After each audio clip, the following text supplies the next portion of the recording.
Welcome back again.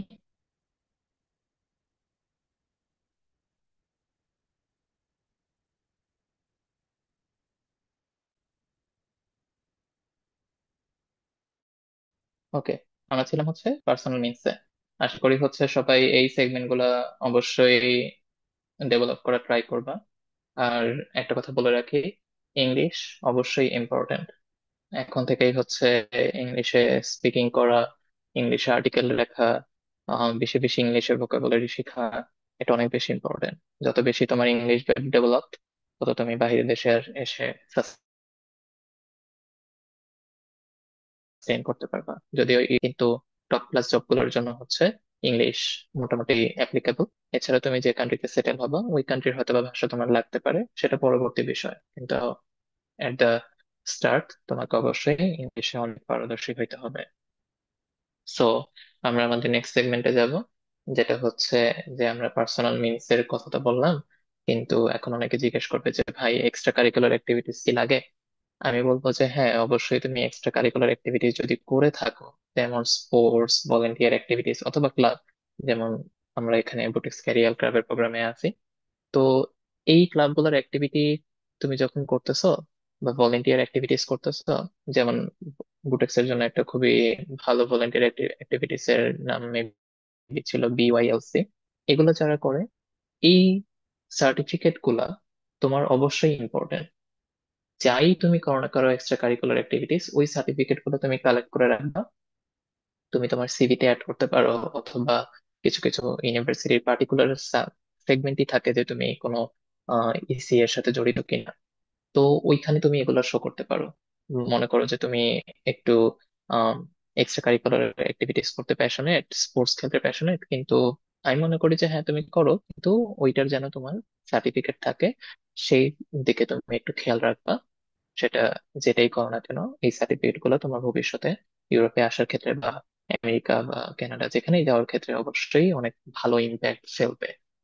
তুমি সিভিতে add করো, যেখানেই করো, বা তুমি তোমার পোর্টফোলিওতে অ্যাড করো, অবশ্যই এগুলো ইম্পর্টেন্ট ম্যানার।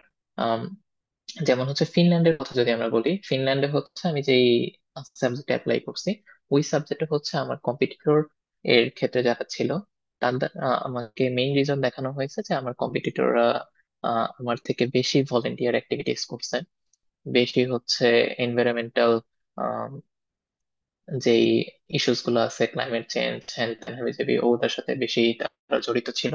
তাই হচ্ছে আমাকে ওরা ফান্ডিং দিতে পারবে না, এসব রিজন আমাকে দেখানো হয়েছিল। তো আমার যদি ওরকম ভালো অ্যাক্টিভিটিস থাকতো, তাহলে আমিও হয়তো বা ওইখানে ভালো ফান্ডিং পাইতাম।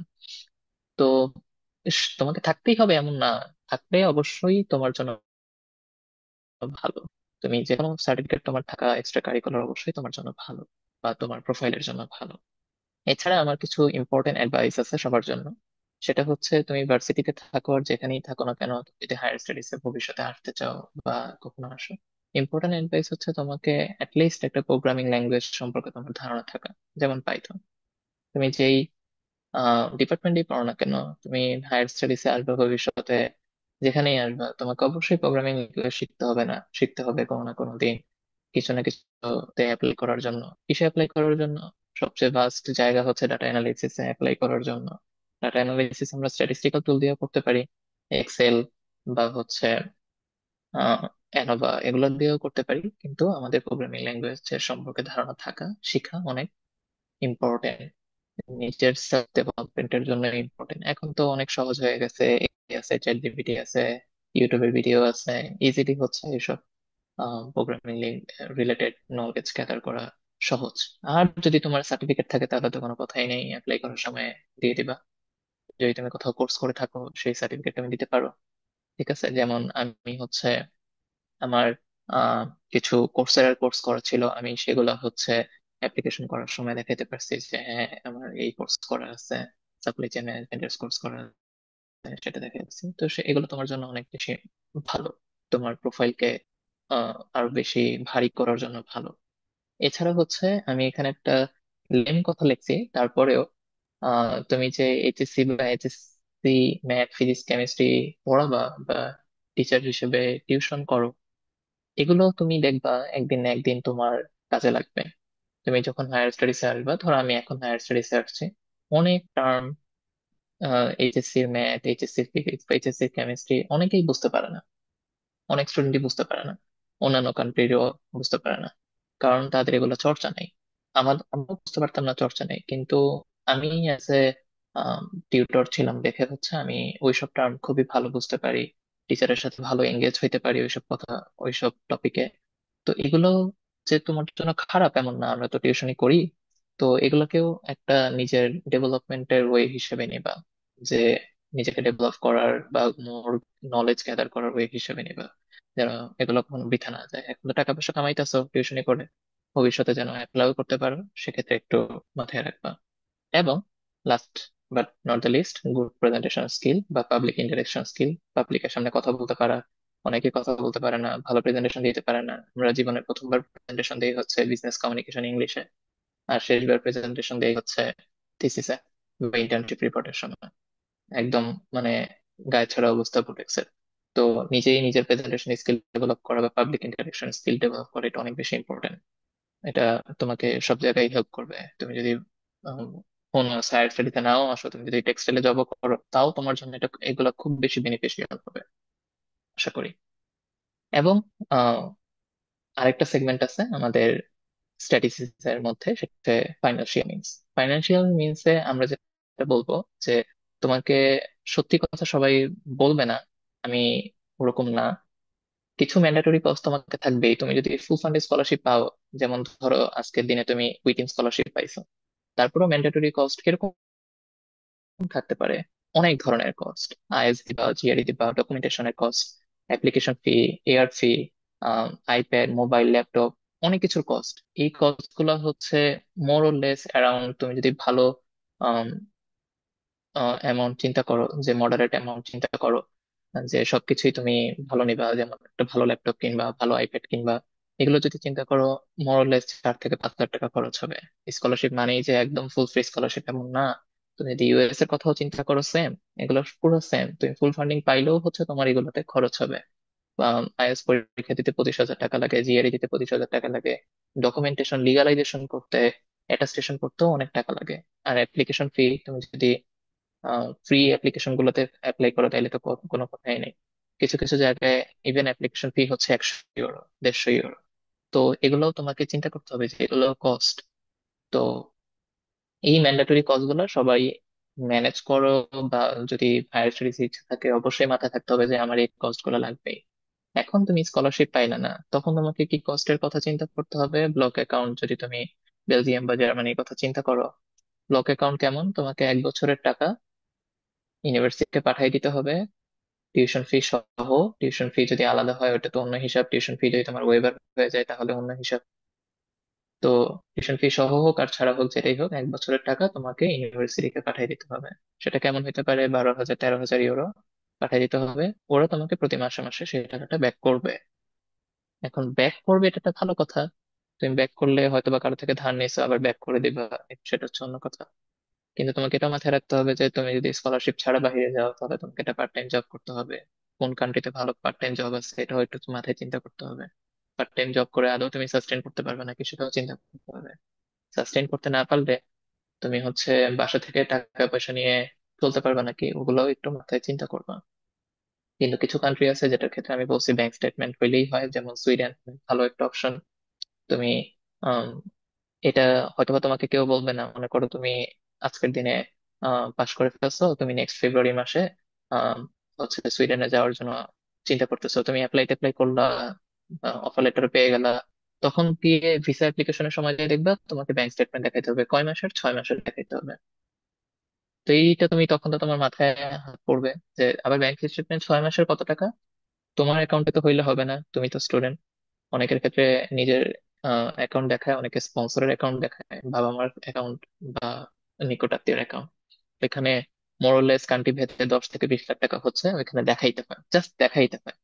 তুমি স্টেটমেন্টটা দিয়ে অ্যাপ্লাই করবা, তারপরে যার টাকা তাকে দিয়ে দিবা, বা নিজের টাকা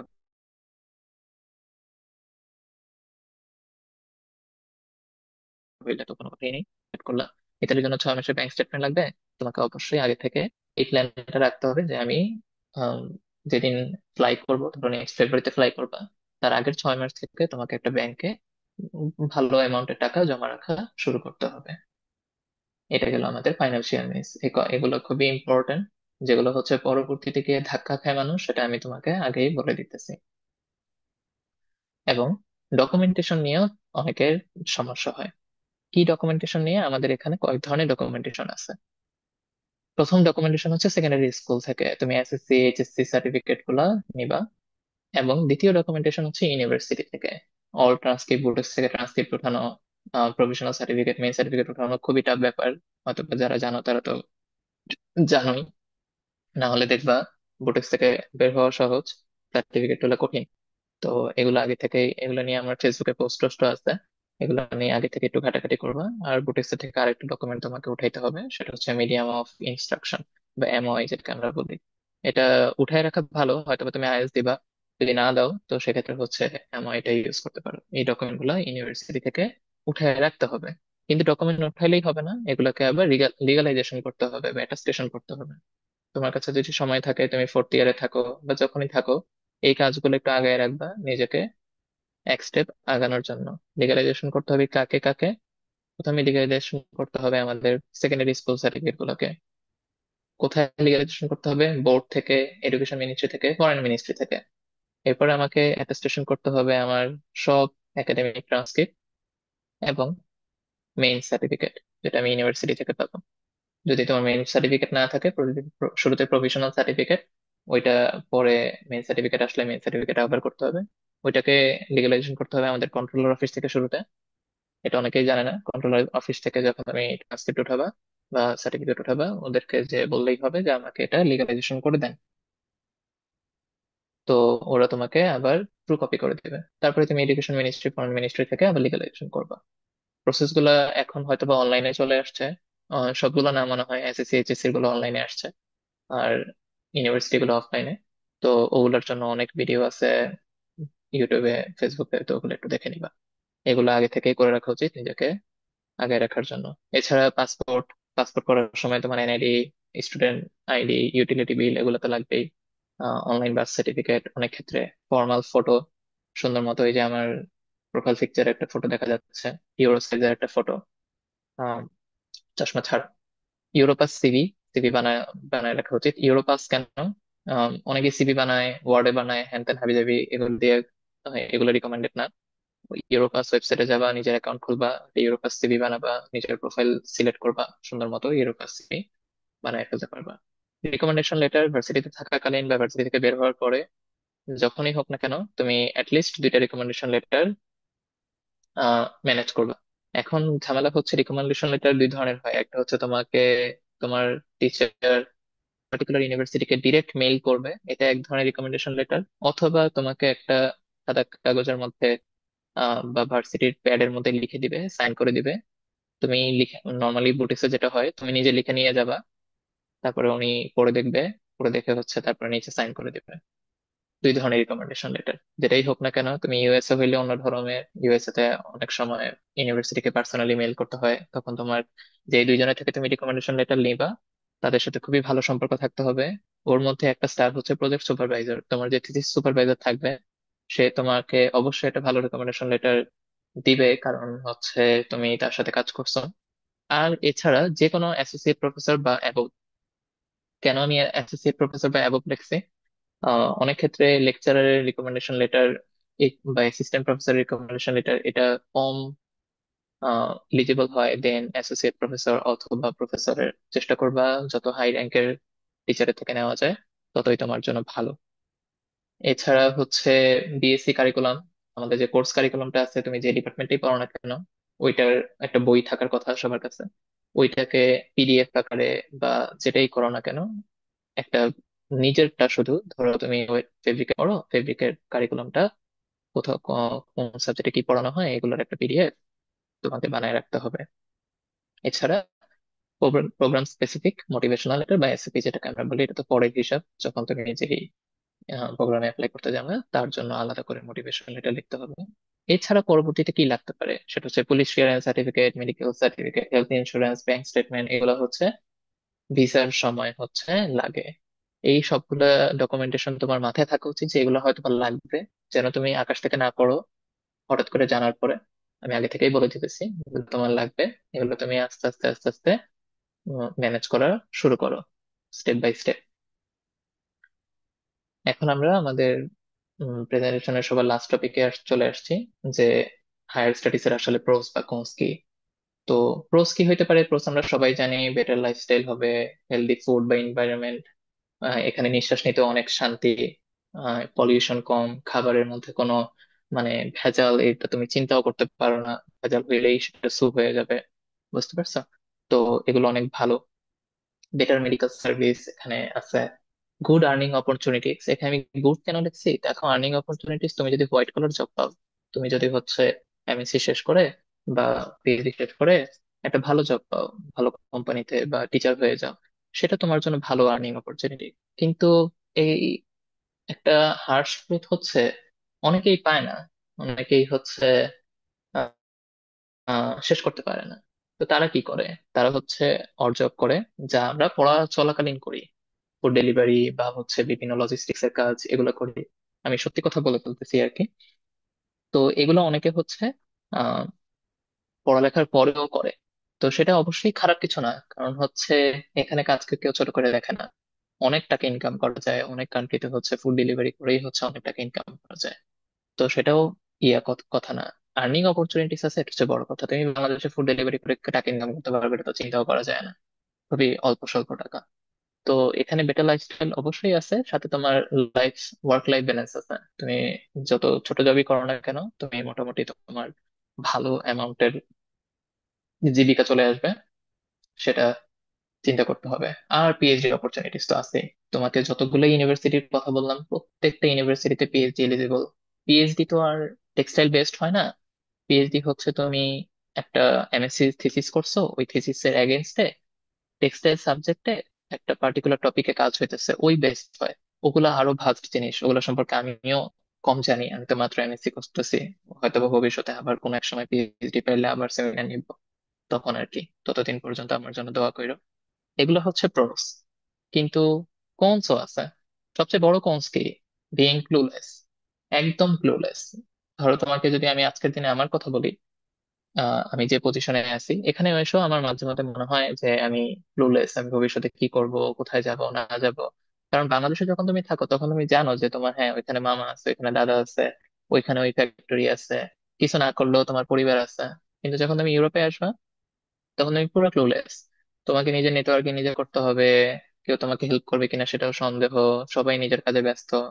তো এখানে তুমি পিক লেভেল লনলিনেসে থাকবা।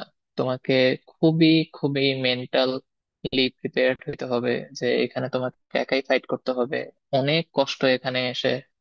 বাইরে থেকে দেখতে যত হয়, ভাই তো ইউরোপে চলে গেছে, অনেকগুলো দেশে ঘুরতেছে, এরকম আসলে এখানে আইসা কোনো মজাই পাবা না পরে।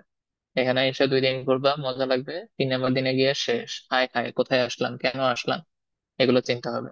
কিন্তু আমরা কেন আসতেছি, at the end of the day আমরা একটা বেটার ফিউচার পাবো, বেটার কর্মসংস্থান হবে আমাদের, সেই চিন্তা করেই আমরা এখানে আসতেছি। তো এগুলো আগেই মাথায় রাখতে হবে যে এখানে আসলে খুব মানে একদম খুশিতে উড়ে ফেলবা এরকম কোনো কিছু হবে না তোমার। বুঝতে পারছো? মানে ফ্যামিলি ছাড়া থাকা তো আরো কত বড় কষ্টকর জিনিস এটা। যখন ফ্যামিলি ছাড়া থাকবা, আর ফ্যামিলি, অনেকে হয়তো বা বলবা যে আমি হলে থাকছি, সমস্যা নাই, হ্যান ত্যান নাই, কিন্তু রিয়েলি ফ্যামিলি ছাড়া থাকা, তুমি চাইলেও দৌড় দিতে পারবা না। তখন বুঝবা যে আসলে কত কষ্টকর। ডিমোটিভেশনের জন্য না, এগুলো সত্যি কথা। এগুলো মাথায় রেখেই হচ্ছে বাইরে আসতে হবে। এছাড়া হচ্ছে এই যে বললাম, ফ্যামিলির সাথে থাকতে পারবে না।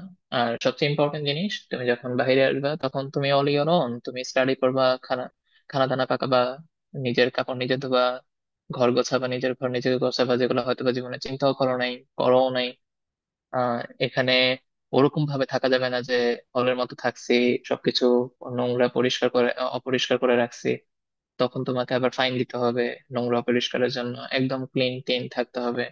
তো এই যে প্রত্যেকটা জিনিস হচ্ছে তোমাকে নিজেরটা নিজে মেনটেন করতে হবে, এটা আসলে খুবই টাফ। যারা হচ্ছে নিজে এগুলো করে আসো নাই, তাদের জন্য অনেক টাফ হবে আর কি। তো এগুলো মাথায় রাখতে হবে যে এগুলো কনস হতে পারে, কিন্তু অ্যাডভেঞ্চারও হইতে হইতে পারে। একটু রান্না বান্না শিখলা, শিখে হচ্ছে আসছো। আমি তো বেলজিয়ামে এসে রান্না বান্না শিখছি আমার ওয়াইফের বদলতে, ভিডিও কল দেখে করে করে। তো তোমরা কার থেকে শিখবা বা আগে থেকে শিখবা কিনা এই ডিসিশন নিবা আর কি। এটা আমাদের স্কেটবোর্ডের নিচে হচ্ছে ডেঞ্জার লেখা আর কি। স্কেটবোর্ডের উপরে হচ্ছে খুবই ভালো লাগে, একদম স্মুথ রাইডিং করতেছি, নিচে একটা ডেঞ্জার সাইন আছে আর কি। সবকিছু দেখতে স্মুথ মনে হইলেও সবকিছুরই ডেঞ্জার পার্ট আছে।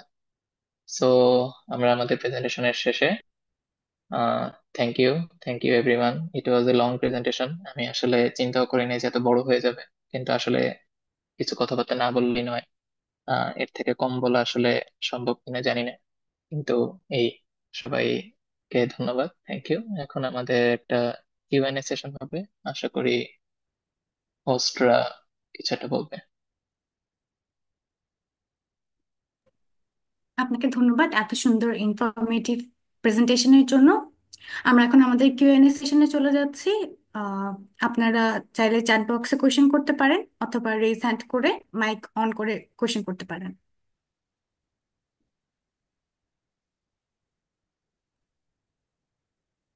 আসসালামু আলাইকুম ভাইয়া।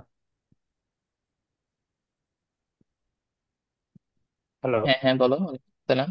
জি জি ভাইয়া, আমার একটা প্রশ্ন ছিল এই যে প্রফেসর বেসড স্কলারশিপ নিয়ে আর কি। তো ভাইয়া ওইটা নিয়ে একটু যদি আর একটু কথা বলতেন যে এটার অ্যাকচুয়ালি প্রসেসটা কিভাবে, আমি কিভাবে তার সাথে এঙ্গেজ করব, কিভাবে তার সাথে মানে কমিউনিকেটটা করবো, এটা যদি ভাইয়া একটু বলতেন একটু। হ্যাঁ, এক্ষেত্রে হচ্ছে তুমি কি করবে, বা আপনি কি করবেন, সেটা হচ্ছে ধরো তুমি সুইডেনের বোরাস ইউনিভার্সিটির কথা বলি। বোরাস ইউনিভার্সিটির ওয়েবসাইটে যাবা, ওইখানে দেখবা হচ্ছে রিসার্চার পোর্টাল, একটা আলাদা সেগমেন্ট আছে। সেখানে তুমি দেখলে, ঢুকলে দেখবা যে কোন প্রফেসর কি কি রিসার্চ করতেছে। তুমি একটা পার্টিকুলার প্রফেসরের প্রোফাইল ঘাটবা যে উনি কি কি রিসার্চ করতেছে। ওনার পেপারের লিঙ্কও দেওয়া থাকে, পেপারগুলো যদি পড়তে পারো পড়বা।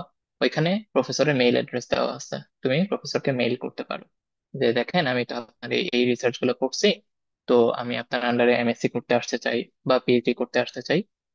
ঠিক ইউএস এর মতো, ইউএসএও এই সেম ওয়েতেই কাজ করে। তুমি হচ্ছে যেগুলো সেন্ট্রাল অ্যাডমিশন না, ইউএসএ দুই ধরনের অ্যাডমিশন হয়, সেন্ট্রাল অ্যাডমিশন আর হচ্ছে প্রফেসর বেস অ্যাডমিশন। তো তুমি ওয়েবসাইটে যাবা, প্রফেসর গুলো লিস্ট দেখবা, ফার্স্ট ডিপার্টমেন্টে ঢুকবা, প্রফেসর গুলো লিস্ট দেখবা, ওই প্রফেসর কি কাজ করে, ওই প্রফেসরের আইডি গুগল স্কলারে সার্চ করবা। গুগল স্কলার হচ্ছে যেখানে পেপার পাওয়া যায় প্রফেসরদের আর কি। তো ওদের পেপার আসলে ওই পেপার গুলো একটু পড়বে, পড়ে তারপরে হচ্ছে প্রফেসরের মেইল অ্যাড্রেস, সবার প্রফেসরের মেইল অ্যাড্রেসেই ইউনিভার্সিটি ওয়েবসাইটে দেওয়া থাকে, এটা বুটেক্স না আর কি। তো হায়ার স্টাডিজ এর যে কোনো ইউনিভার্সিটি, বাইরে দেশ ইউনিভার্সিটিতে প্রফেসরের মেইল অ্যাড্রেস দেওয়া থাকে। তো এখানে তুমি মেইল করবা যে তুমি এই ওই টিচারের হচ্ছে রিসার্চ গুলো করছো, ওই রিলেটেড কাজ করতে তুমি আগ্রহী, তুমি এমএসসি তে যেতে চাও বা হচ্ছে পিএইচডি তে যেতে চাও, সে তোমাকে ফান্ডিং দিবে কিনা, এরকম করে হচ্ছে, বা ফান্ডিং এর অপরচুনিটি আছে কিনা কোনোভাবে, তো এরকম করে হচ্ছে মেল দিতে পারো, তারপরে কমিউনিকেট আস্তে আস্তে করবে আর কি। বুঝতে পারছো? জি ভাইয়া, থ্যাংক ইউ। বুঝলাম। ভাইয়া, আপনি যে স্কলারশিপ প্রোগ্রামটাতে গিয়েছেন ওইটার ক্ষেত্রেও কি হচ্ছে আগে প্রফেসরকে রিচ আউট করাটা বেটার, মানে না না, অ্যাপ্লাই আমার করার স্কলারশিপ আগে? প্রোগ্রামে, হ্যাঁ আমার স্কলারশিপ প্রোগ্রামে হচ্ছে প্রফেসরকে রিচ আউট করতে হবে না। ইউরোপের ইউরোপের ক্ষেত্রে হচ্ছে ম্যাক্সিমাম জায়গাতেই হচ্ছে, ম্যাক্সিমাম বলতে আমি বলবো যে 90% জায়গাতেই হচ্ছে সেন্ট্রাল এডমিশন। মানে তুমি জাস্ট সেন্ট্রালি ইউনিভার্সিটির ওয়েবসাইটে অ্যাপ্লাই করবা, তোমাকে হচ্ছে ইন্টারভিউর জন্য কল করবে যদি এলিজিবল হও, তারপরে হচ্ছে কাজ শেষ। ফান্ডিং হইলে ওরা তোমাকে ডিরেক্ট জানাই দিবে যে ফান্ডিং হয়েছে, না হইলে জানাবে না। কিন্তু রেয়ার কয়েক কিছু ইউনিভার্সিটি আছে যেখানে হচ্ছে তুমি প্রফেসর খুঁজে ফান্ডিং পেতে পারো, ফান্ডিং অপরচুনিটি থাকতে পারে। আমার প্রোগ্রামে হচ্ছে এমন কোনো কিছু নাই, তুমি জাস্ট অ্যাপ্লাই করবা, ওইখানে অপশন থাকবে যে তুমি স্কলারশিপ চাও কিনা, ক্লিক করবা, স্কলারশিপের জন্য একটা মোটিভেশন লেটার দিবা, শেষ, দ্যাটস ইট। স্কলারশিপ যদি হয় তোমাকে জানাবে স্কলারশিপ হয়েছে, না হলে বলবে যে সেলফ ফান্ডে পড়তে আসো, অথবা হয় নাই কিছু একটা পড়বে আর কি। ওকে। ওকে ভাই। আর ভাইয়া, ওই যে আপনি যেটা বলছিলেন যে এইবার হচ্ছে ফান্ডিং এর একটা প্রবলেম হয়েছে, আমি ওটা ওয়েবসাইটে দেখছিলাম যে এইবার হচ্ছে ওয়েবার দিচ্ছে, যেহেতু এখনো ইয়াটা কনফার্ম হয় না, স্কলারশিপের বিষয়টা কনফার্ম হয় নাই। তো এইটা কি এই বছর যারা অ্যাপ্লাই করবে ওদের ক্ষেত্রে যদি হ্যাঁ কনফার্মেশন এই হয়ে বছর, যায় তাহলে কি 2026 থেকে হচ্ছে আবার স্কলারশিপ দিবে? হ্যাঁ, 2026-এর যে ব্যাচটা শুরু হবে তাদেরকে স্কলারশিপ দেবে। এই ব্যাচে যারা আসবে তাদেরকে হচ্ছে ওই যে টিউশন ফি ওয়েভারটা যেটা বলতেছো তুমি, হয়তো বা ফুল টিউশন ফি ওয়েভার বা হাফ টিউশন ফি ওয়েভার করে ওদেরকে আসতে হবে আর কি। তো ওইখানে আসলে আর কোনো স্কলারশিপ আসার চান্স, কারণ ওই ব্যাচটা তো শুরুই হয়ে যাবে 2026-এ, মানে নেক্সট ইয়ারে যে অ্যাপ্লিকেশনটা শুরু হবে সেটা এই যে এই বছরের নভেম্বরে শুরু হবে। ওইখানে হচ্ছে স্কলারশিপ থাকবে ইনশাল্লাহ। আচ্ছা। এটা কি আর বুঝছো? ভাইয়া জি ভাইয়া, থ্যাংক ইউ। হ্যাঁ। আর ভাইয়া এই উইটিমের যে স্কলারশিপ প্রোগ্রামটা, এটার যে থার্ড সেমিস্টারটা দুইটা কান্ট্রিতে, একটা হচ্ছে জাপানে অথবা হচ্ছে সুইডেনে, দুইটার একটার মধ্যে তো চুজ করতে হয়।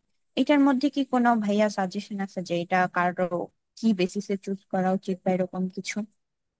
হ্যাঁ, প্রথম কথা হচ্ছে যে আমি নিজে সুইডেনে যাচ্ছি, কারণ হচ্ছে জাপান হয়তো বা তোমার মনে হইতে পারে যে ঘুরতে যাওয়ার জন্য সুবিধা, কিন্তু ইউরোপে থাকার একটা অ্যাডভান্টেজ আছে। তুমি যখন ইউরোপে থাকবা, ইউরোপের তোমার ডে লাইফটা আসলে মানে আম, কি জানি বলে, লিভিং লাইফটা বেশি হচ্ছে, সেক্ষেত্রে তোমার ভবিষ্যতে সাস্টেন করা ভালো। জাপানের ক্ষেত্রে হচ্ছে তোমাকে আলাদা ভিসার জন্য অ্যাপ্লাই করতে হবে, আর কম্পিটিশন করতে হবে, কারণ যেমন আমাদের প্রোগ্রামে হচ্ছে 32 জন, এখান থেকে 16 জন হচ্ছে জাপানে যাওয়ার জন্য অ্যাপ্লাই করছে। কিন্তু জাপান সর্বোচ্চ নিতে পারবে হচ্ছে 10 জনকে। তো এই বছর 11 জনকে তারা নিছে, বাকি সবাই হচ্ছে সুইডেনে বাই ডিফল্ট যাবে। জাপানের জন্য আবার আলাদা করে মোটিভেশন লেটার, আলাদা করে ভিসার অ্যাপ্লাই বলে করা লাগে। তো ওই হ্যাসেল যদি না নিতে চাই তাহলে হচ্ছে সুইডেন বেটার, আর ওই হ্যাসেল যদি নিতে চাই, যদি জাপানে আমার যাইতে হয় যে হ্যাঁ ভালো একটা অপরচুনিটি, যেমন আমাদের 22 বছর এক সিনিয়র ছিল, বাংলাদেশের সিনিয়র, উনি এখন বোরাস ইউনিভার্সিটিতে হচ্ছে পিএইচডি করবে, পিএইচডি শুরু করছে আর কি, শাহরুল ভাই। উনি কি জানি বলে, ইন্ডাস্ট্রিয়াল ইঞ্জিনিয়ারিং থেকে টেক্সটাইলে আসছে। তো উনি হচ্ছে জাপানে গেছিল, তো ওই ভিসা টিসা হ্যাসেল ট্যাসেল নিয়ে জাপানে গিয়েছিল, কিন্তু এখানে আসলে কোনো মানে খুব বেশি বেনিফিট, যে জাপানে গেলে বেনিফিট বা সুইডেনে বেশি গেলে বেনিফিট, এরকম আসলে কিছু নাই। জাস্ট হচ্ছে তুমি ভিসার ইয়েটা এড়াইতে চাইলে, তুমি হচ্ছে যদি আহ ইউরোপে আরো বেশি টাইম স্পেন্ড করতে চাও, যেটা হয়তো বা যেমন বোরাস ইউনিভার্সিটিতে যদি তুমি থার্ড সেমিস্টার করো, ওদের ওইখান থেকে তোমাকে একটা কি জানি বলে ডিপ্লোমা দিবে, এই অপরচুনিটি গুলো থাকে। তো ওই ক্ষেত্রে ওইভাবে চুজ করার আর কি, ইদার সুইডেন আর জাপান, এটা চুজ করতে হয় 1 বছর পরে, এটা পড়ার সময় আর কি। ওকে ভাইয়া, থ্যাংক ইউ। আরেকটা লাস্ট কোশ্চেন ছিল, সেটা হচ্ছে যে ডাচ স্কলারশিপের ক্ষেত্রে আপনি হচ্ছে ওই যে ড্রেসডেনের ওইটা দেখাইছেন, ডাডের ক্ষেত্রে তো হচ্ছে হফ ইউনিভার্সিটির যে মাস্টার্স প্রোগ্রামটা, ওইটাও তো ডাট ফান্ডেড না? আহ, এটা তো আসলে আমার জানা নাই হপ ইউনিভার্সিটির মাস্টার প্রোগ্রাম জেরাত কিনা। আমি টিউডিনেরটা যেটা স্কলারশিপ আন্ডারে পড়ে টেক্সটাইল থেকে, এটা কি জানি, ওইটা দেখা লাগবে, বা তুমিও দেখতে পারো, জানাইতে পারো ওকে, আমাকে। থ্যাংক ইউ ভাইয়া। ওয়েলকাম। সালাম আলাইকুম ভাই। জি, ওয়ালাইকুম আসসালাম। হ্যাঁ, আমি জানতে চাচ্ছি মানে ইউরোপে আমাদের ক্যারিয়ার অপরচুনিটিস গুলো কি, যে টেক্সটাইল থেকে পড়লে কি করা যায়, নন টেক্সটাইল থেকে কি হবে, এন্ড বিজনেস সাবজেক্ট থেকে পড়লে কোন কোন জব সেক্টরে যাওয়া যাবে? প্রথম কথা হচ্ছে টেক্সটাইল থেকে পড়লে ভবিষ্যতে তুমি জব পাবে কিনা, এটা আসলে কান্ট্রি থেকে কান্ট্রি টু কান্ট্রি ভ্যারি করে। যেমন জার্মানি থেকে চিন্তা করলে হচ্ছে অবশ্যই তুমি টেক্সটাইল থেকে পড়লে জব পাবা, সেটা ভালো। বেলজিয়ামে টেক্সটাইল থেকে পড়লে জব ধরতে গেলে নাই, সেটা অনেক খারাপ। বা টেক্সটাইল থেকে পড়লে তোমার ভবিষ্যৎ চিন্তা করতে হবে যে ঠিক আছে তুমি পিএইচডি তে যাবা বা কিছু একটাতে, সেটা হচ্ছে তোমাকে চিন্তা করতে হবে। এখন তুমি যদি কান্ট্রি, টেক্সটাইলের আসলে সমস্যা এখানেই, টেক্সটাইলের অপরচুনিটি বা জব গুলা কিছুটা কম বা কান্ট্রি বেসড। এখন তুমি যদি নন টেক্সটাইলে যাও, সেটার অপরচুনিটি আসলে হিউজ, সত্যি কথা বলতে। যদি আমি ফ্র্যাঙ্কলি স্পিকিং, যদি তুমি ইন্ডাস্ট্রিয়াল ইঞ্জিনিয়ারিং এ পড়তে আসো এমএসসি, ওইটার অপরচুনিটি হিউজ, প্রত্যেক কান্ট্রিতেই হয়তো বা অপরচুনিটিস আছে, ওই কান্ট্রিতে না থাকলে অন্য কান্ট্রিতে অপরচুনিটিস আছে। তো ইটস আপ টু ইউ, আসলে তুমি কোন রিস্কটা নিতে চাও, তুমি তোমার ফিল্ডে থেকে ভালো করতে চাও, নাকি হচ্ছে ফিল্ড সুইচ করে হচ্ছে অন্য কোনো অপরচুনিটি গ্র্যাব করতে চাও। আবার হুনস তুমি ইন্ডাস্ট্রিয়াল ইঞ্জিনিয়ারিং এ পড়তে গেলা, সেখানেও হচ্ছে জব পাইতেছো না। এটা আসলে টোটালি তোমার লাকের উপর, ওই অপরচুনিটির উপর, ওই সময়ের উপর ডিপেন্ড করে। এখন এটা আসলে অনেক চিন্তার বিষয়। ভাই বুটেক থেকে পপুলার ক্যারিয়ার সুইচ কোনগুলা, বা কোন কোন সাবজেক্টে মানুষ বা বুটেক্স এর ভাইয়ারা, বুটেক্স গ্রাজুয়েটসরা বেশি ক্যারিয়ার সুইচ করে? As far I know, career switch করলে হচ্ছে most of the material science engineering. কারণ হচ্ছে এটা টেক্সটের সাথে খুবই রিলেটেড। ম্যাটেরিয়াল সায়েন্স রিলেটেড কাজ করবা, ওগুলো হচ্ছে বেশি সুইচ করে। এছাড়াও হচ্ছে যারা অন্যান্য স্কিল এ প্যাশনের, যেমন কম্পিউটার সায়েন্সে এমএসসি করছে, তারপরে কম্পিউটার সায়েন্সে পড়তে গেছে, বা আমাদের যেই আহ, আম, বিশাল একটা ফ্যাকাল্টি মানে কমিউনিটি আছে বায়োসিস্টেম ইঞ্জিনিয়ারিং কানাডাতে, ওরা বায়োসিস্টেমস পড়তে গেছে বা ইন্ডাস্ট্রিয়াল ইঞ্জিনিয়ারিং পড়তে গেছে। এইগুলো হচ্ছে মোটামুটি ক্যারিয়ার সুইচের দিক থেকে মানে আমি এখন পর্যন্ত জানি আর কি। আম, অথবা যেটা তুমি আমাকে জিজ্ঞেস করছিলা, বিজনেসের সাবজেক্ট গুলো এমবিএ করা বা ম্যানেজমেন্ট পড়া, এগুলোতে হচ্ছে সুইচ করছে। এমবিএ বা ম্যানেজমেন্ট এগুলোর হচ্ছে খুব ভালো জব অপরচুনিটি ইউরোপে, এটা একটু বলে রাখি। জি ভাই, থ্যাংক ইউ, বুঝতে পেরেছি।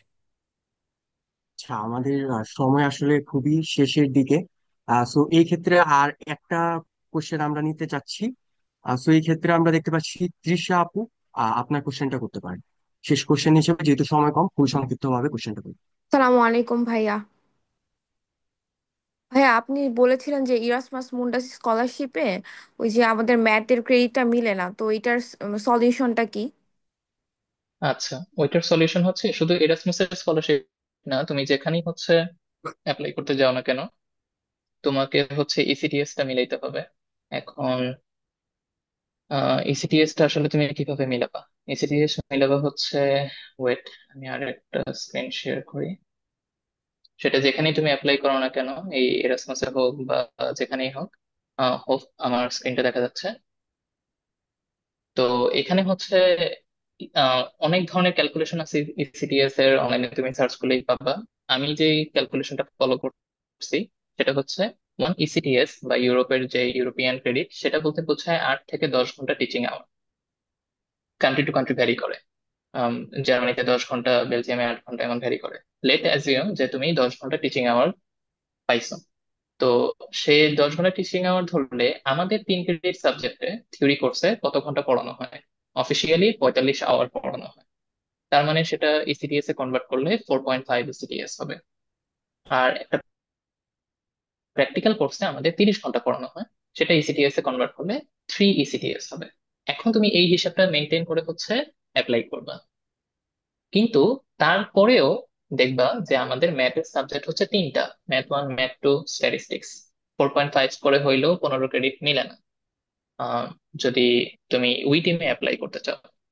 কিন্তু তোমাকে আরো কিছু সাবজেক্ট অ্যাড করতে হবে সেক্ষেত্রে। যেমন আমি অ্যাড করছিলাম হচ্ছে automation control engineering, accounting, production planning and control.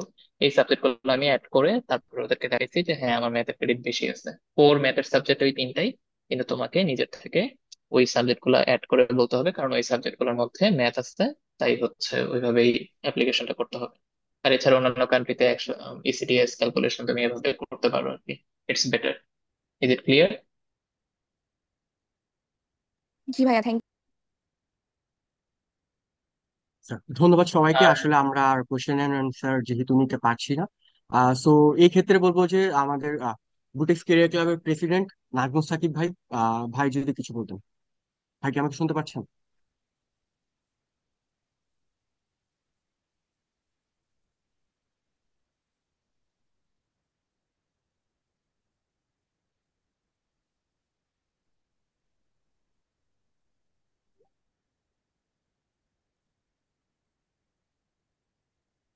Hello.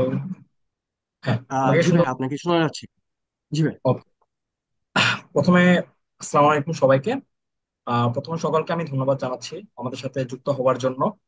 Saidul ভাইকেও অনেক বেশি ধন্যবাদ আজকে এই ওয়েবিনারটিকে এত বেশি প্রাণবন্ত করে তোলার জন্য। হয়তো আজকের এই সেশনটি আগামী দিনে আমাদের শিক্ষার্থীদের হায়ার স্টাডিজ এর আরো বেশি ইন্সপায়ার করবে। আরেকটা কথা বলতে হয় যে বুটেক্স ক্যারিয়ার ক্লাব সর্বদা বুটেক্সিয়ানদের পার্সোনাল ডেভেলপমেন্ট এর জন্য প্রতিজ্ঞাবদ্ধ।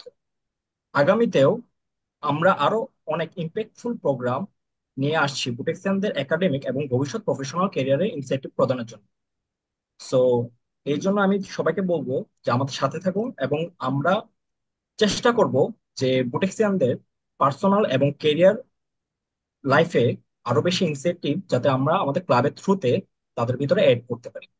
এবং আমি আবারও ধন্যবাদ জানাচ্ছি সাইদুল ইসলাম ভাইকে, তার যে বিল্ড আপ, যে এই সেশনটি, এই ওয়েবিনারটি যেভাবে তিনি ধাপে ধাপে বিল্ড আপ করেছেন, আমি ডেম শিওর যে এখান থেকে সবাই, প্রত্যেকে কেউ না কেউ কিছু না কিছু তাদের হলো যে পার্সোনাল এক্সপিরিয়েন্স এবং ইন ফিউচারে তাদের যাদেরই হলো যে এব্রোডে যাওয়ার চিন্তা ভাবনা হয়েছে, তারা সকলে কিছু না কিছু ইনসেন্টিভ এখান থেকে নিয়ে গিয়েছে। ঠিক আছে, এই বলে আমি আমার বক্তব্য এখানে শেষ করছি। আসসালামু আলাইকুম। ধন্যবাদ নাজমুল সাকিব ভাইকে। আমাদের less than 1 মিনিট টাইম রয়েছে। সো আমাদের আসলে আরো অনেকেই অনেক কথা বলতে চাচ্ছিলেন, অনেকের অনেক কোশ্চেন্স ছিল। তো ওইগুলো আমরা চেষ্টা করব ক্লাবের থ্রুতে আপনাদের কোশ্চেন গুলো কালেক্ট করে সাইদুল ভাইকে পৌঁছে দেওয়ার। আমরা ভাইয়ের কাছ থেকে আমরা সেগুলো জেনে নেওয়ার চেষ্টা করব পরবর্তীতে। আহ, ইনশাল্লাহ। আর আর আমি একটু আসলে বলতে চাই, আর সবাই, সবার জন্যই আসলে আমার মানে সোশ্যাল মিডিয়া ওপেন, সবাই হচ্ছে আমাকে টেক্সট করতে পারো যে কোনো হেল্পের জন্য, কোনো সমস্যা নেই। আর সবাই আমার জন্য দোয়া করবা যেন আমি ভবিষ্যতে ভালো কিছু করতে পারি আর সবাইকে হেল্প করতে পারি। আমাকে, আমার জন্য দোয়া করবা। বুটিস ক্যারিয়ার ক্লাবকে অনেক ধন্যবাদ এই ফ্রুটফুল সেশন অ্যারেঞ্জ করার জন্য। ধন্যবাদ ভাই, এত দীর্ঘ সময় আসলে একটা দীর্ঘ সময় বলে সেশন নেওয়ার জন্য, এবং অডিয়েন্সও সবাইকে অসংখ্য ধন্যবাদ একটা লম্বা সময় বড় তাদের যে মনোযোগ ধরে রাখার জন্য। এবং ভাইয়া অবশ্যই অসাধারণ